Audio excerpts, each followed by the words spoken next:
We've got a 6-week winning streak. We're going to be watching. Is that broken this week? The rising wedges. Dow was down 344 points, down 0.8%. It went down to the 10 period, and it really didn't recover as the S&P did off of the low. Closed near the lows. The S&P did not. Now S&P was down just under 11 points, down 0.18%. NASDAQ squeaked out a gain. Being down during the session, it closed positive. NASDAQ 100 did as well. Russell was down 1.60%. And again, the Russell is diverging with the S&P 500. S&P is making new highs. The Russell is not. At the VIX hovering at this 18 level. Still, it was up 1.89%. Again, hovering around 18.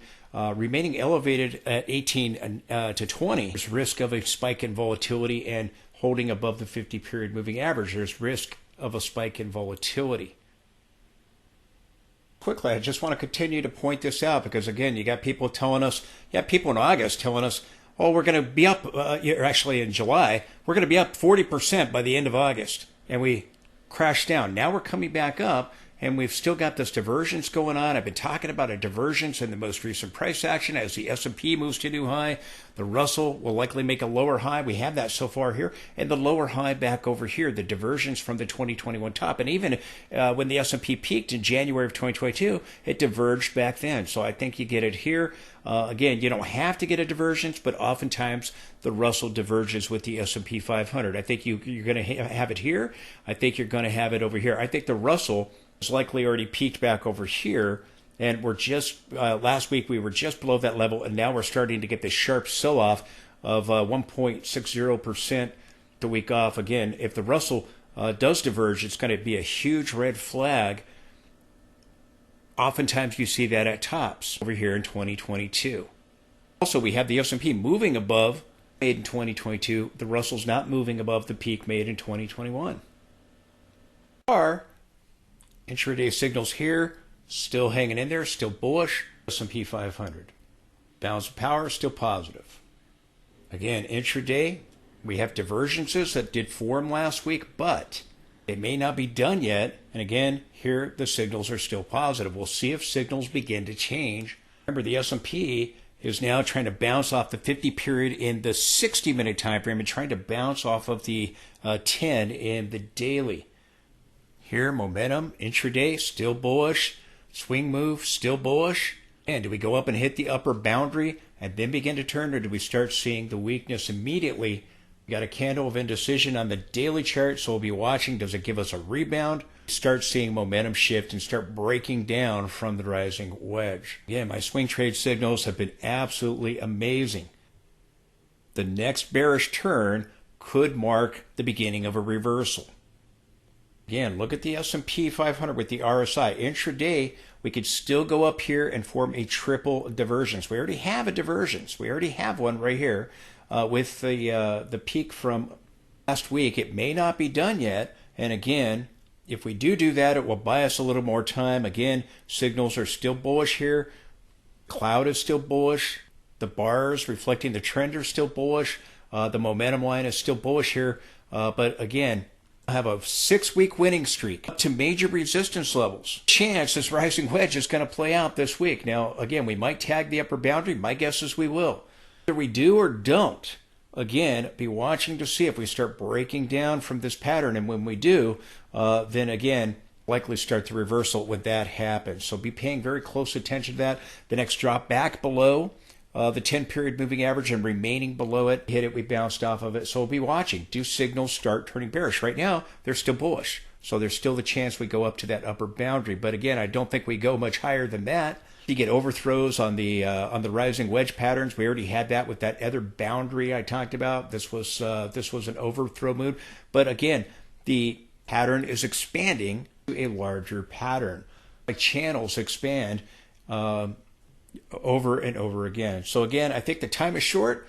My guess is we're going to go up there and hit it. But if, like I said, if we start breaking down, then maybe that's all she wrote. Watching this like a hawk. Again, are we going to get a 7-week winning streak? Well, that might be a tall order to fulfill, especially if we start seeing tensions really heat up in the Middle East. That could rattle markets real fast. Got another warning sign today in the daily time frame. Another T showed up showing that, hey, a turn could be ready to happen. Now, again, we could still go a little bit higher. This is a warning sign that, hey, momentum could be getting ready to shift. That's what it's saying. It's saying, hey, price exhaustion is starting to take place. We saw that here and we got a pullback. We saw that over here and we got this larger sell-off. Here in the daily time frame, the momentum line, still bullish, still pointing up. Now, the intraday charts will turn before, the momentum line will turn before the daily. So I'm watching that closely. I've shown you that. Then it will be validated when we start seeing it here in the daily time frame. I'll see if we get any other topping signals. We have a couple right here. We have these topping signals. This is momentum. I'll be looking for the momentum line to see if it turns. I'll be looking for the red arrow to show up. Maybe the sell signal shows up here.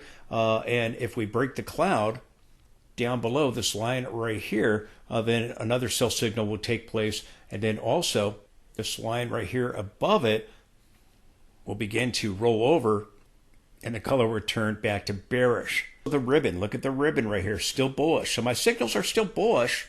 Got a rising wedge and we've got negative divergences going on in the weekly time frame, here in the daily time frame. And again, I've talked about the divergence right here. Could see a divergence, as I've said, in the more recent price action right here. I think that's very possible to push up to that upper boundary. Rising wedge one more time. The same thing here on NASDAQ. Again, potential divergence down here with momentum. We had it just kind of give us a pullback so far. I think you could get one here in the most recent price action. NASDAQ tries to form a divergence and goes above high from last week that filled the gap here on the daily chart. My guess, though, is that we peaked back over here. I talked about the signals back up at the top. I talked about the resistance on the monthly and the weekly chart, 9 count that formed there. I talked about all the sell signals, why I told you I thought the top was there. I think we set up a lower high. Maybe that's what the divergence.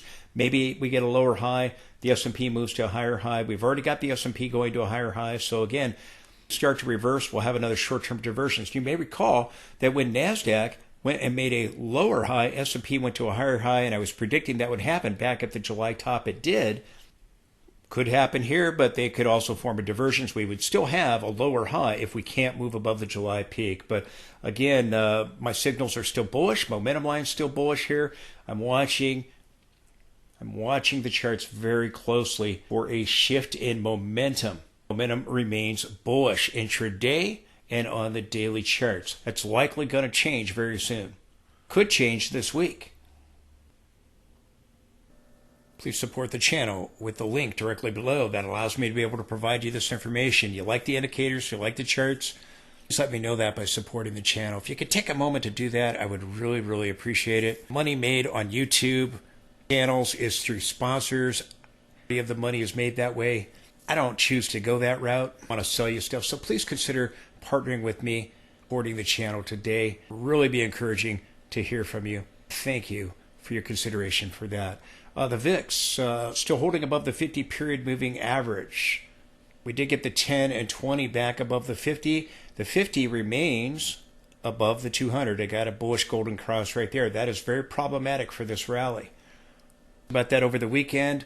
Well, I predicted that we get this rally to new all-time highs. Saying it for a long time with the sell-off after these lows. I talked about, again, new all-time highs because we didn't do it here at the August peak. NASDAQ hadn't filled the gap yet. It just did it a week ago. I'm looking for a top. So again, got to be watching to see. Do we drop below the 50 here? Do NASDAQ, S&P can rally up a little bit further? Again, if it continues to go sideways. But if we hold above the 50, again, that's where bad things usually happen on the S&P 500. When we got back above the 50 here, we did get that volatility that formed my triangle. Had these other sell-offs back above the 50 here. Again, the fact that we're seeing the 50 hold above the 200 and we're holding above the 50 at the moment is not good. And rallying up a lighter volume, the institutions letting the retail investors run it up, and then they're going to do the rug pull.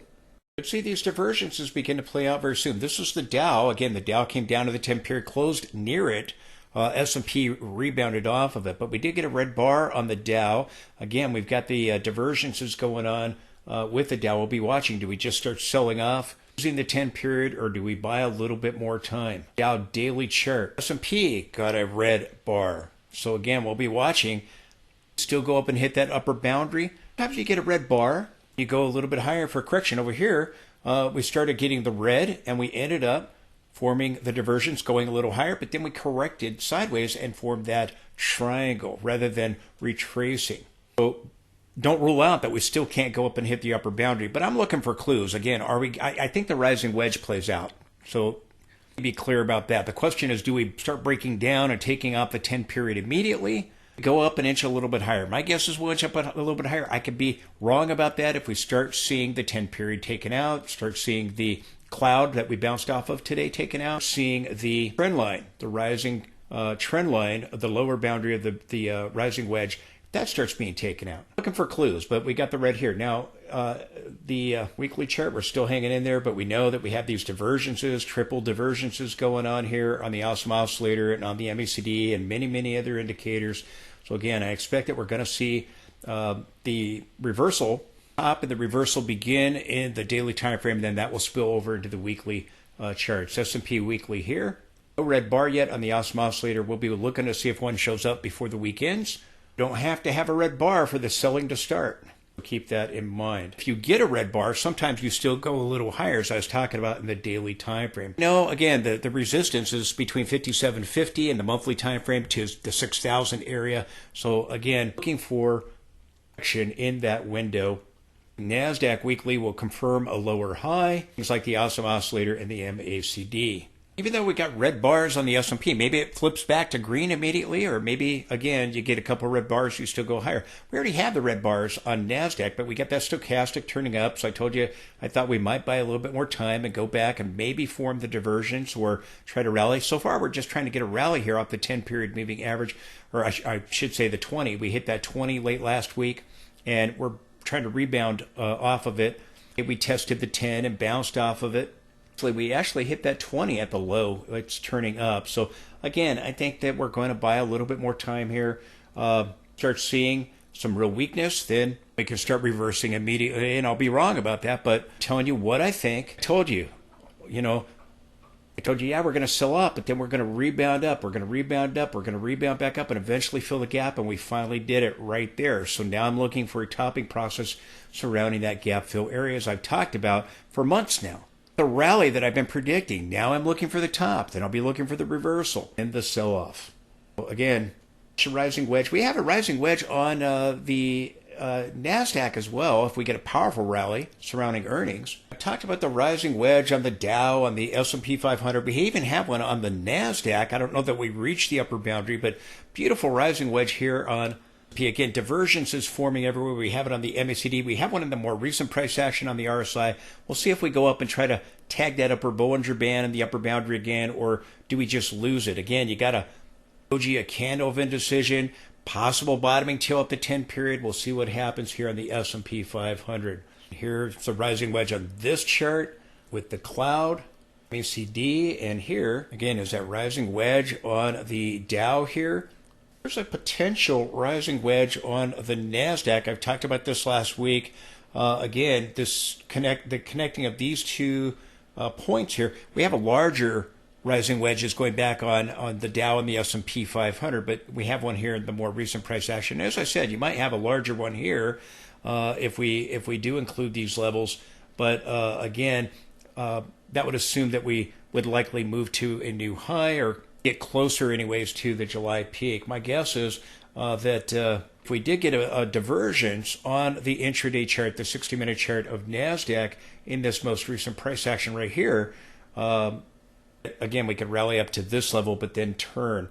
So again, the MACD rollover, but it's trying to recycle back up now with the histogram. So again, we squeaked out a gain today. We're up 0.18%. We're up about 37 points. So again, do we come up to this gap fill area? And I talked about, again, the divergence possibly on the 60-minute chart. Could see one right here in the most recent price action on the RSI.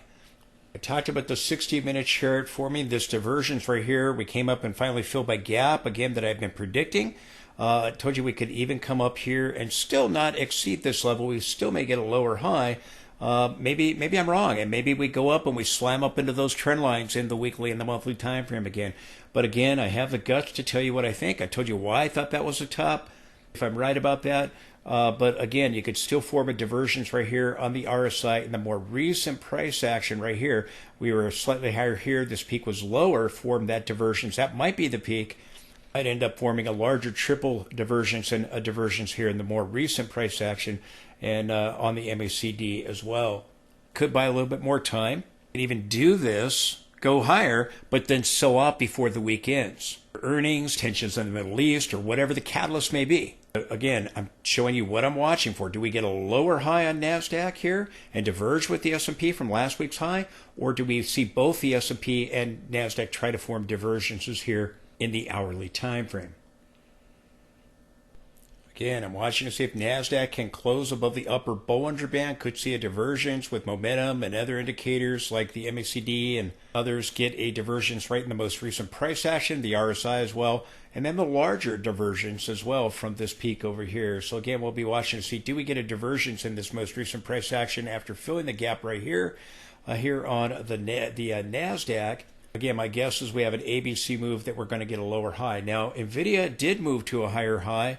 NASDAQ ends up doing that. Again, we have the channel directly above in the monthly and weekly time frame. I talked about those great length and detail throughout last week. Time to show you that now. And Nvidia rose today by 4%. I talked about a double top developing on Nvidia where you get a lower high or a slightly higher high. And again, with the higher high, you go higher. Everybody goes, it's a breakout. And then a little higher, and then you get your rug pull. So again, be watching to see what happens with Nvidia. That NASDAQ can make a new all-time high. Could. I think you got a pretty good shot that a double top is going to form here. We had the peak over here. We'll be watching to see if we end up getting another one. Again, can Nvidia help NASDAQ maybe complete a divergence right here in the more recent price action? Okay, the S&P 500, it sold off. It tested the 10-period moving average. That's that red line right there, and the cloud, the upper end of the cloud, and we bounced there. Again, it's my own personal belief that I still think we're going to hit that upper boundary, but then I think we're going to turn now in the heart of earnings season. Have a possible little bottoming tail as we pull back, a bottoming tail up the 10-period moving average. Again, two possibilities. One, we go up and we hit this upper boundary again. We start to roll over and turn. The other possibility is that we don't. And again, we had that divergence last week with the RSI and on the intraday charts. The other possibility is that we just roll over and start breaking the 10, the 20 there, and the trend line, and we start rolling over, selling off. My guess, and again, it's my opinion. I have the guts to tell you what I think. And again, I talked about this last week and over the weekend again, that I think still go up and hit this level one more time before rolling over and likely see a multiple point triple divergence develop in the most recent price action on intraday charts. Already have a divergence on the 60-minute chart. Again, probably going to get a triple divergence. But again, we did bounce off the 10-period. The S&P still down about 10 points, down just under 0.2%. But again, a test of the 10-period and a bounce. This rising wedge is eventually going to play out. As you know, again, predicted a sell-off over here.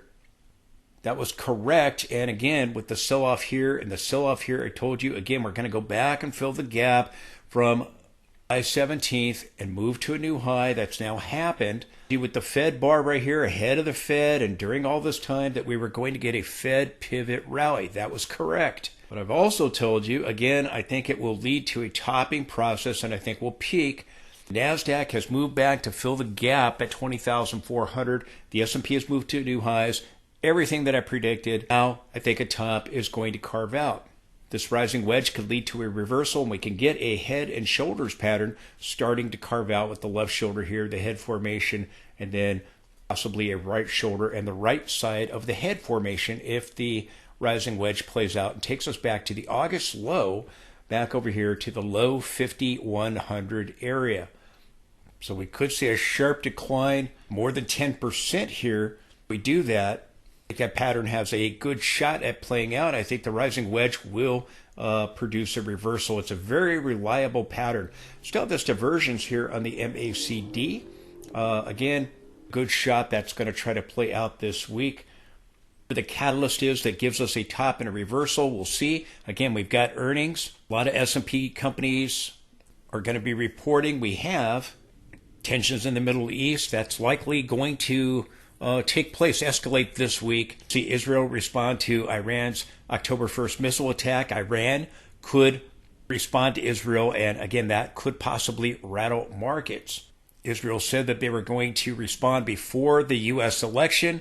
Next week is the week before the election. Know that they get it that close to the election, so they're probably going to do it this week. There were delays last week that I've already talked about over the weekend. That's another thing that might rattle markets. Maybe it doesn't. We just don't know. These geopolitical issues, sometimes they do, sometimes they don't. Yes, as this one could. There's always concerns about a regional war. They end up, if Israel ends up striking Iran's oil facilities right now, hold been taken off the table. Whether that is in fact the case remains to be seen. So we'll have to see what happens. But just know that this rising wedge is likely either completed or about to complete. We'll be watching, does last week's high hold, or do we go and get one more push up and then turn down? So just some things to pay attention to. Little diversions set up there on the RSI, larger diversions with the peak over here from September with the MACD on the daily chart here. The stochastic had turned back up there on Friday, so I thought, hey, got a shot going back and hitting this upper boundary again. I think that is still possibly in play. Now, if it just rolls right back over and the MACD starts rolling over and we start seeing momentum signals all begin to turn back to bearish, then again, maybe that's all she wrote from last week's high. But again, I'm telling you what I think. I think we're going to go hit it again. You start seeing signals all begin to turn bearish and take out the 10 period, take out the trend line, then maybe that's it. Looking for clues.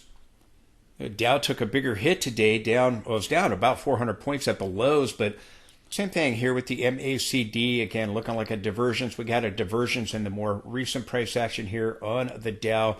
This larger divergence with the peak over here from the July high. Again, a rising wedge, another reliable pattern here. Was down 344 points, down 0.8%, turning down off of the upper Bollinger Band. So again, we're going to be watching, is that all she wrote? And these little divergences now allow the larger diversions to play out, or do we buy a little bit more time? We got a little bottoming tail at the 10 period on the S&P. We didn't get one on the Dow here. Again, the Dow closed down near the lows of the session. The S&P rebounded off of the lows of the session and got that bottoming tail. S&P 5-minute chart, you can see we had the sell-off during the session. Again, took out the 200 period, the 50 crossed below it, and then we rebounded back up and got above the 50, found support at it, and we halted right there at the 200. If we can climb, continue to climb, holding above the 200, which we did close slightly above it, then we can rally further to challenge the high and move back towards the upper boundary. You get rejection around the 200 here, the 50 remains below it, then the risk is we come back and take out this low. So again, moves take place when you drop below the 200 period or when you get back above it, and then sometimes again you go sideways. We held above it, but then we drop back below it. Again, a possibly larger sideways move that's either going to break down and take out the 10 and 20 period and the trend line and the daily, or we're going to bounce and go up and hit the upper boundary. We're going to go back to resistance. So again, we'll see what happens tomorrow. The S&P going back and testing the 10 period in the daily took us back to the 50 period here on the 60-minute chart. Again, I've talked about the rising wedge could be tested again, the upper boundary here, if we again get one more push higher and form a multiple point divergence. We had the divergence from our rally from a few sessions ago last week. We already formed a divergence. Could form a multiple point divergence. Again, you can see something that looks like this or something that looks like this, or over here just before we corrected sideways with our triangle. So again, I think that rising wedge is going to play out and produce top and a reversal. The question is, do we get another push higher, or is it done with last week's high? And again, watching same thing down here on the MACD. Is it going to firm up and we get another reference point? My guess is we will. That I think we'll see another reference point, but then I think we'll see a turn. And again, we rally with earnings, but we sell off when Israel goes to respond. We end up just rallying and we sell off with earnings. We just simply don't know what the catalyst be for the rising wedge to play out. You can speculate. Probably tensions in the Middle East. Had the rally as we predicted would happen to new all-time highs. Said it over and over. I said it with the sell-off. We're going to go back and fill the gap, move to new highs. Said it with the rebound here, the rebound here, the triangle here. I've said it over and over and over. Now the topping process is likely forming. It will complete a top and the reversal is going to happen. So again, be paying very close attention, and that could happen this week. Again, I talked about guideline of when the Fed first began to cut in 2001 and 2007. You know, charts I've shown you what's happened. 17 days in 2007. We went 19 days. We can see something similar to that, a little bit less, a little bit more. Well, here we are, 23 sessions after the Fed cut rates. I think we could see something very similar to that. I predicted we would get a Fed pivot rally, which we did. We've seen this happen, okay? But I'm also saying it will likely come to a conclusion in a similar manner, probably close amount of time to what we've seen previously, 2001 and 2007. Again, I think we still get another reference point of a divergence here. Again, I'm just telling you what I think. I have the guts to tell you what I think. People tell you what they think. It's already happened. I'd be wrong about that. Yeah, if we start taking out the 50, taking out the cloud, come back, take out the trend line here. Here on this chart, I have it including the shadow. On the daily chart, I've excluded the shadow. And again, it's just a little bit higher up. So watching both of those trend lines, including and excluding the shadow. Start to reverse, I'll likely remove the shadow here in the intraday time frame. To pay attention to is Bitcoin's now getting the 9 count. It got it on Saturday. Now starting to have a little volatility at major horizontal resistance at 69,000. If you want to watch my latest Bitcoin video, hear about all this, I'll link it at the end of this video. If you're interested in Bitcoin. It has a positive correlation with the market. It's getting a 9 count. S&P got one on Friday. Index already had the 13 count. Now again, indecision today. Got a little bottoming tail. We got a doji, little spinning top, bullish inside day there on Friday. It's not confirmed. Candlesticks have to be confirmed. But you got a 9 count here with that candle of indecision. Friday, again, we could go a little bit above the 9 count, can turn immediately with the 9. Told you on Friday that the Dow had an 8 of a 9. It did complete the 9 count today. It was a down day. The Dow was down 400 points at the lows. Again, we ended down about 344 points lower there. Closed above the bar from 4 bars ago, this low right here. So we got the 9 count, the 8 bars, the high of the count. We'll be watching to see if that's all she wrote now, or if we end up trying to go a little bit higher.